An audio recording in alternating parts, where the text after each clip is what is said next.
Rregullat e lojës për tatimin e të ardhura personale në Kosovë kanë ndryshuar. Duke filluar nga viti 2024, ka një sistem të ri. Pra, në minutat në vijim, do të shpjegojmë saktësisht se çfarë do të thotë kjo dhe si ndikon në xhepin e secilit prej nesh. Pyetja që na intereson të gjithëve është kjo. Me ligjin e ri, a do të paguaj më shumë apo më pak tatim? Sepse ky ndryshim prek çdo pagë, çdo qira, praktikisht çdo fitim. Le t'i hyjmë thellë analizës për të parë ndikimin real. Mirë, por para se të flasim për ndryshimet, duhet të kemi të qartë themelin. Le të fillojmë me dy pyetje bazike. Kush saktësisht konsiderohet tatim pagues dhe cilat të ardhurat tatohen? Okej, pra ligji fillon me një përkufizim shumë të gjerë. Tatim pagesë nuk është vetëm dikush që merr rrogë. Përfshihet çdo individ, çdo biznes personal, çdo ortakëri që gjeneron të ardhura këtu në Kosovë. Ky përkufizim është pika e nisjes për gjithçka tjetër. Këtu gjërat bëhen pak më specifike. Ka një dallim thelbësor mes rezidentit dhe jo rezidentit. Nëse je rezident, shteti të kërkon të deklarosh dhe të paguash tatim për çdo të ardhur, pavarësisht ku e ke fituar, qoftë në Kosovë apo jashtë saj. Por, nëse je jo rezident, fokusi është vetëm tek të ardhurat që krijon brenda territorit të Kosovës.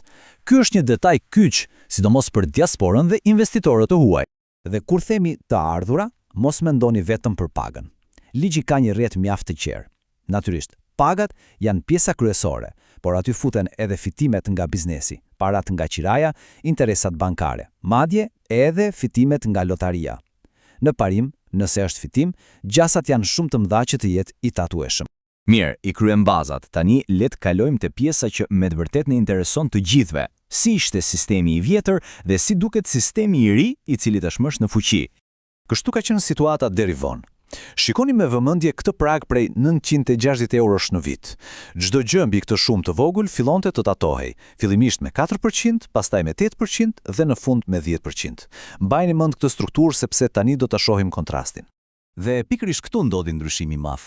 Një ligj i ri që i përzien letrat sërish, duke sjell një strukturë krejtësisht tjetër, e cila hyri në fuqi në janar të 2024-s. Edhe ja ku jemi, ky është realiteti i ri. E vëreni menjëherë, pragu i patatueshëm, bum, kërcen nga 960 euro në 3000 euro. Dhe ajo shkalla prej 4% thjesht është zhdukur. Tani, sistemi fillon direkt me 0% dhe pastaj kalon në 8%. Ky është një ndryshim me të vërtetë i rëndësishëm. Okej, numrat flasin më qartë se fjalët. Le të marrim një shembull. Një e ardhur vjetore prej 6000 eurosh. Sipas sistemit të vjetër, llogaritja ishte pak si punë puzzle. Pjesa e parë pa tatim, pastaj një pjesë me 4%, një tjetër me 8% dhe pjesa e fundit me 10%. Shuma totale e tatimit vjetor 333.60 euro. Tani, të njëjtat 6000 euro por me rregullat e reja. Llogaritja bëhet shumë më e pastër. E para, 3000 eurot e para janë plotësisht pa tatim, 0. Pjesa tjetër tatohet me 8% dhe 10%. Dhe rezultati final, 252 euro. Pra, një kursim direkt prej 81.60 eurosh në vit. Ky lehtësim bëhet edhe më i ndjeshëm për të ardhurat më të ulta. Mirë, por historia nuk mbaron këtu. Shkallët tatimore janë vetëm një pjesë e ekuacionit. Pjesa tjetër është mbi çfarë saktësisht llogaritet tatimi. Kjo është një pikë ku shumë njerëz ngadhërohen. Mendojeni kështu, të ardhurat bruto janë të gjitha parat që hyjnë në llogari, por të ardhurat e tatueshme janë ato që mbesin pasi të keni hequr shpenzimet e lejuara me ligj. Pra, tatimi llogaritet vetëm mbi këtë pjesën e dytë, më të vogël. Të kuptuarit e këtij dallimi është thelbësore. Për shembull, për një biznes, ligji është i qartë. Mund të zbriten shpenzimet për reklama, udhëtimet e punës, madje edhe zhvlerësimi i pajisjeve. Të gjitha këto janë kosto legjitime për të bërë biznes dhe ulin shumën mbi të cilën paguhet tatimi. Por, kujdes, po aq e rëndësishme është të dimë se çfarë nuk mund të zbresim. Të tentosh të kalosh shpenzimet personale, si pushimet, si shpenzime biznesi, kjo është një vijë e kuqe, ose shpenzimet pa dokumentacion. Harrojeni, kjo listë është thelbësore për të qëndruar larg problemeve me administratën tatimore.